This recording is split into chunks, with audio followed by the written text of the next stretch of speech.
Jouha and the Goose. One day, Jouha was invited to the prince's palace and decided to bring a gift worthy of the occasion. After much thought, he bought a roasted goose, the aroma of which could make even a full stomach hungry.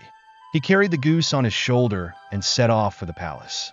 But the road was long, the sun was blazing, and the smell of the roast kept wafting into Jouha's nose, teasing his empty stomach.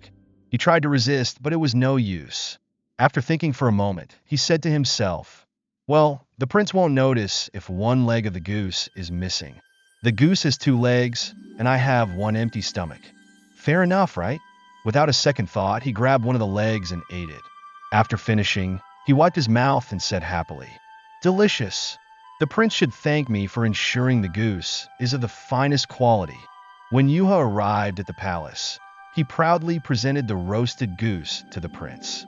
But the prince, being sharp-eyed, raised an eyebrow and asked, "Jouha, where's the other leg of the goose? Did it fly off on the way here?" Jouha smiled confidently, showing no signs of panic, and replied, "My lord, the geese in our country only have one leg.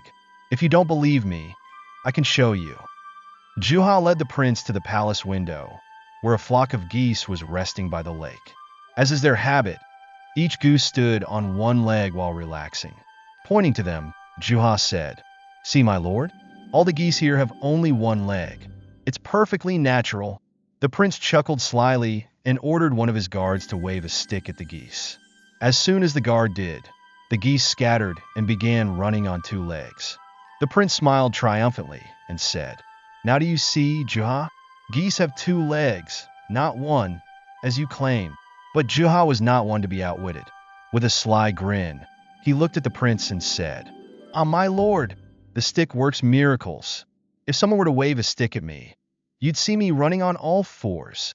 The prince and everyone in the palace burst out laughing at Jouha's witty response, and the prince decided to forgive him because his cleverness far exceeded his appetite.